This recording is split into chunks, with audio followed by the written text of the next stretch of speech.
Tail of the tape, number 5 on deck. We got TreVeyon Henderson, running back from Ohio State University, standing 5'10", 202 pounds. He was born October 22nd, 2002, which means he will be 23 years old midway through his rookie season. When it comes to TreVeyon Henderson, the player, I'm sure a lot of you guys are familiar with him. He's been on the college football landscape for a long, long time. He was a 5-star high school recruit, number 1 running back in the country, number 11 player in the country overall, regardless of position, and he came out of Hopewell, Virginia.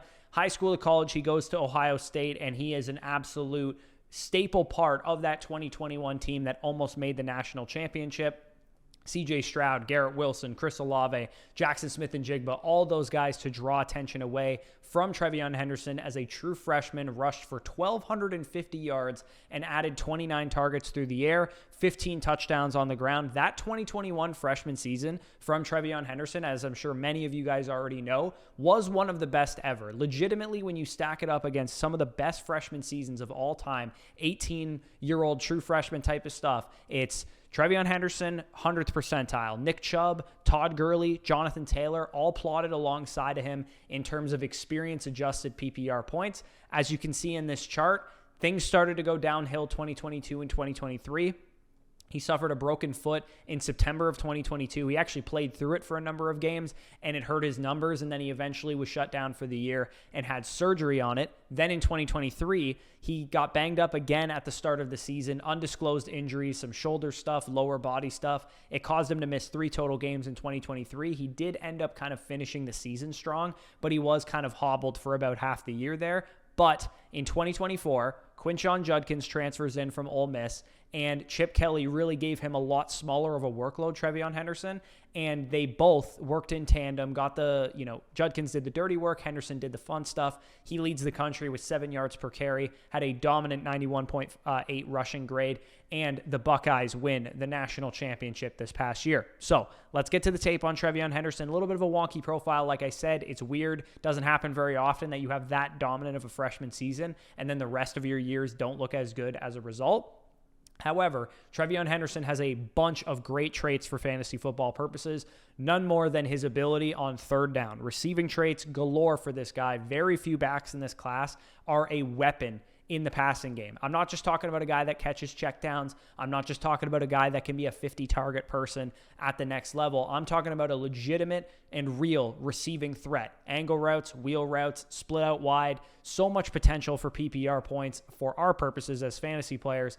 In the prospect model, he ranked above the 50th percentile in virtually every receiving metric that's in it. Receiving yards market share, yards per team pass attempt, targets per route run, drop rate, yards per route run, and yards after catch per reception. Again, keep in mind, about half of his college career, he was playing through injury. So you look at TreVeyon Henderson, the pass catcher, 2 seasons of over 73.6 PFF receiving grade or higher in his 4 years, 23 plus targets or more in 3 of his 4 years, and over 1.1 yards per route run in his career, over 11 yards per reception. So this dude can affect the game on third down, and of course, that means a lot of good news for us as fantasy players. Strength number 2 is pass protection. A lot of NFL draft scouts are raving about it. He is one of the best in this class at keeping his quarterback clean. 71.7 and 70.3 PFF pass blocking grades in his best 2 seasons, with a career pass block efficiency of over 98%. And again, played about half of his college career with banged up injuries in 2022 and 2023. NFL scouts, Daniel Jeremiah, Mel Kiper, Dane Brugler, all these guys are raving about his ability to stay on the field on third down, particularly when he's got to stay in and block. And it could eventually get him drafted in the first round of the NFL draft, because coaches love that shit. When you have receiving traits plus pass protection, that equals 100-plus target upside. Think of Alvin Kamara, Austin Eckler, Christian McCaffrey, Aaron Jones, those dudes that are on the field on all 3 downs because they're so good in pass protection in addition to being great receivers. That's exactly what you want as a pass-catching running back. Strength number 3 for TreVeyon Henderson, burst, athleticism, athletic traits. He ran a 4.43 at the combine, posted a 91st percentile burst score, elite jumps, 38.5 vertical, and a 10.8 broad. I actually think that 4.43 is underselling the speed he had on tape, because I actually thought he was going to run in the mid 4.3s based on what I saw from him on film, and a 1.58, I believe, was his 10-yard split. Again, I saw a little bit more initial 0 to 10-yard acceleration than that. So we're talking about a very, very strong athlete. I'll get to his size in a second because he is a little bit undersized, but 0 to 10-yard explosiveness, long speed, burst, explosiveness, he's there. He's got it all. Elusiveness is one thing that I listed as a strength, but it does kind of get cut either way for me. He can make you miss when he needs to. That's the way I would put it. Creativity and pad level within the rushing lanes is definitely not perfect, especially when he's got to weave in and around bigger bodies than him and chain ball carrier moves together, because he is an undersized running back. There's a reason that Ohio State brought in Quinshon Judkins to take away some of those dirty carries. The type of running back that TreVeyon Henderson is Jahmyr Gibbs, DeAndre Swift, Devon Achane. He's going to run by you. He's going to make you miss occasionally. 22.4% missed tackles force rate for his career and an elusive rating of 90 plus. Solid marks, but not nearly to the level of, say, Ashton Genty in this class. So he can make you miss, but it is not necessarily his first instinct. His first instinct is to go around you, to run by you, and kind of subtly make you misdiagnose a tackling lane there. So strength number 5, rushing instincts, vision, toughness. He's a decisive player, just like I talked about with Amarian Hampton when I broke him down. He doesn't dance behind the line of scrimmage. He doesn't really tempo his runs. He kind of just sees hole, hit hole. That's how he runs the ball. The vision, the toughness is refined for the last 4 years of being a starter. The fact that he's playing through injury like that. One of the most talented college football running backs the last 4 seasons at one of the best programs in the country. Like I talked about already, he battled some injuries. So the fact that he had the mental toughness, he also had some off-field stuff that he was working through mentally apparently as well. And the fact that he was able to bounce back, you love to see that mental toughness on display just from a personal standpoint as the player there. So Henderson, he's got a lot of traits that are valuable to us fantasy players, and none more than his production profile. Like I said, if you factor and contextualize what he actually was going through injury-wise 2022 and 2023, his profile would have probably been even better than this had he just shut himself down at the beginning of those seasons when he got banged up. Best comparables of Kenneth Walker, DeAndre Swift, and Jonathan Brooks last year in terms of his production profile. Like I said, when you look at the analytics, he hits most of them despite being banged up. The traits, hits those in spades. He is expected to be drafted inside of the top 50 NFL draft picks, just like all of these guys were. Kenneth Walker, DeAndre Swift, and Jonathan Brooks, all top 50 NFL draft picks, but not first-round draft picks. That's exactly what you're looking at with TreVeyon Henderson there. So weakness number 1, because he does have some major weaknesses here. He is undersized. He is 5'10", 202 pounds. Probably not ever going to be a workhorse running back. And that, from a fantasy perspective, will limit his fantasy upside because of his size and the injury history that he has.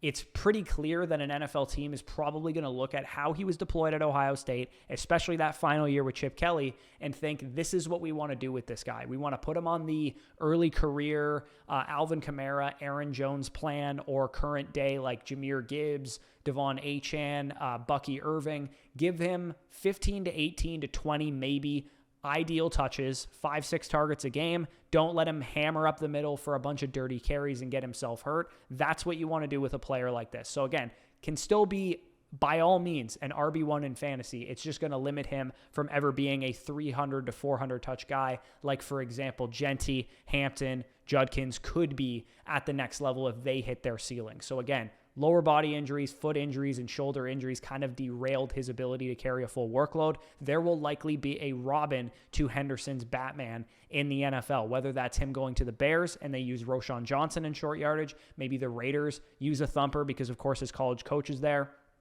Chip Kelly is now the OC on that team. Maybe the Commanders or the Chargers, who have Brian Robinson and Najee Harris, would use those guys in short yardage, but Henderson as the primary back. Again, remember that Jahmyr Gibbs, Devon Achane, Kyron Williams, and Bucky Irving, who are all undersized running backs, are in ideal landing spots to be deployed properly. They're not always going to use a sub 205 pound, sub 215 pound running back the way that those guys are used. Just think of the offensive coordinators those guys have had. Ben Johnson, Mike McDaniel, Sean McVay, and Liam Cohen. Like, those are legitimate all-pro caliber offensive coordinators. So you do need to keep that in mind when it comes to Henderson. He is more landing spot dependent than Hampton is, than Judkins is, than Caleb Johnson is, certainly than Ashton Genty is. So weakness number 2 I have listed here is creativity. And basically what I mean by this is because I kind of gave him a B-level elusiveness, saying it was a strength. I'm going to ding his contact balance because I have to split it down the middle a little bit. His game is speed, vision, receiving traits. He is not as creative as Genty when it comes to lining a defender up, going through him, or going around him by making him miss. He is going to run around you. He's going to subtly kind of break an angle that you have on him. But he only broke a tackle on 11.36% of his carries in 2024, which was bottom 10 in the class. And like I said, he's 5'10", 202 pounds. It's not like he's 5'10", 225, where he's going to just run right through you. You guys might be thinking, well, you know, yards after contact per attempt was 3.9 for his career, and that's great. But when you're a speed back, all you have to do is break a lot of long runs to inflate that number. That's what Kenneth Walker did coming out. That's what Darrell Henderson did come out. DeAndre Swift had that coming out. Give him the early career Alvin Kamara treatment, early career Aaron Jones treatment, current day Swift, Gibbs, Bucky Irving treatment. 15 to 18 touches per game, and he will be just fine. Throw him the ball as much as humanly possible. Hopefully, he lands with a quarterback who's not super mobile. Like if he lands with Justin Herbert, for example, who fed Austin Eckler all those years, that would be excellent news for him. If he lands with, Geno Smith in the Raiders situation, that would be excellent news for him as well. You don't want him going... Ideally, I mean, I think the Commanders are a good landing spot for him, but Jaden Daniels would maybe impact his ability to earn targets. So, final grades for TreVeyon Henderson here is 84.5 out of 100. I have him as a top 50 talent, which is where he's probably going to go in the NFL draft. Danny and I actually have the same grade on him. And I do believe he is my RB4 in the class behind Quinshon Judkins, who I'll be covering very soon in a Tail of the Tape, Amarian Hampton, and Ashton Genty. As far as comparisons and team fits, comps range anywhere from DeAndre Swift to maybe on the high end, he can be Aaron Jones. I do not think he has Jahmyr Gibbs level upside. Gibbs is much more elusive. Gibbs was honestly a little bit faster too, so I don't think that he has Gibbs level upside. His deployment could be like Jahmyr Gibbs, but I do think he's more DeAndre Swift, Aaron Jones than Jahmyr Gibbs there. So best fits, wide zone offenses. Get this dude in a wide zone scheme. An offense like the Chicago Bears with Ben Johnson would be perfect for him, who obviously has deployed DeAndre Swift and Jahmyr Gibbs very well in his Detroit days. His former offensive coordinator, Chip Kelly, is with the Raiders. I think that would be a great landing spot for him. The Chargers, the Commanders also could use his skill set, but the absolute best fit for me is the Denver Broncos with Audric Estime as the grinder to spell him, because Denver has Sean Payton. Sean Payton used Alvin Kamara in his prime. I do think that the Broncos would be perfect for him. NFL mock draft, expected draft capital thinks he is going to go about 42nd overall. Maybe he sneaks into round one because of all the pass protection stuff that coaches are going to love. But to me, I think the range is very late round one to early round two. So from pick 29 to the Commanders, I think is the earliest he'll probably come off the board. You also have the Chiefs there at the back of the first round as well. And then you have pick 51 to the Denver Broncos is probably like his floor, because in that range, you have the teams that I just mentioned, plus the Raiders at 37, the Bears twice at 39 and 41, and the Browns at 33 are interesting, and like I said, Kansas City at 31. All of those would be very interesting landing spots. The Cowboys at 44 as well, but I do think schematically they'll probably gear towards Caleb Johnson, Quinshon Judkins, or Amarian Hampton.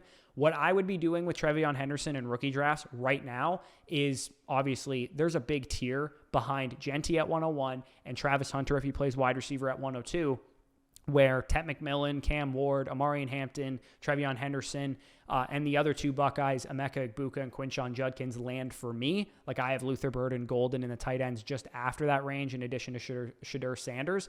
For me, it's all going to come down to landing spot. Right now, Henderson is my 108 in Superflex, 107 in one quarterback if we include Travis Hunter at 102.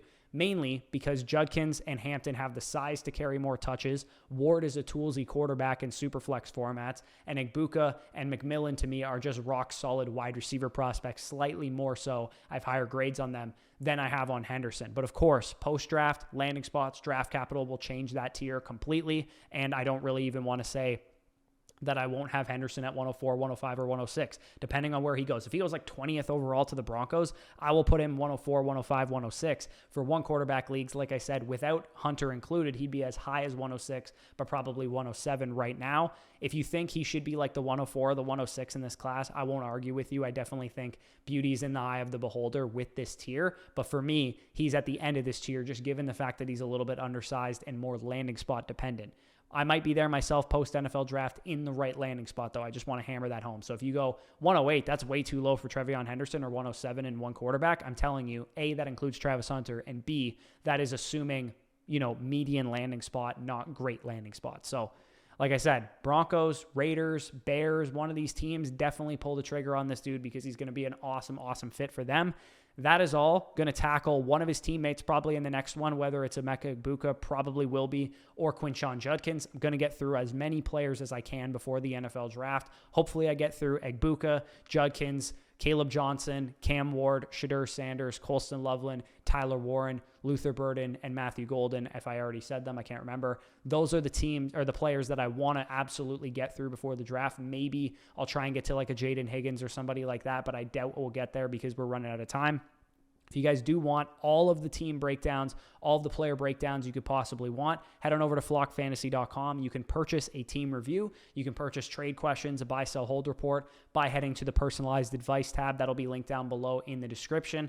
And head on over to Flock Fantasy to get our draft guide version 2.0 is live right now. 65 plus prospects, graded, written up, strengths, weaknesses, in-depth looks like the one I'm doing today on all of the prospects in this class. So if you're wondering about sleepers and values and all that kind of stuff, I'm just covering the top guys in videos, but that will include everything. All of the late names that you guys want are on there. Wide receiver prospects page is undergoing an update later this week, as is the running back prospects page. And I am happy to announce that I have completed the tight end prospect model, which will have its own video probably when I get back from New York. We're going there for the BDG trivia stuff, so we'll probably have the tight ends to target and avoid, the first of its kind, 2 weeks from now, give or take. A week before the draft is when I'll probably do that. And of course, post-draft, that'll have running backs to target and avoid, wide receivers to target and avoid, tight ends to target and avoid. Once we get real draft capital, real landing spots, we are 2.5 weeks away from the draft right now. So excited. Really appreciate you guys for sticking around. Like, comment, subscribe if you enjoyed. But with that being said,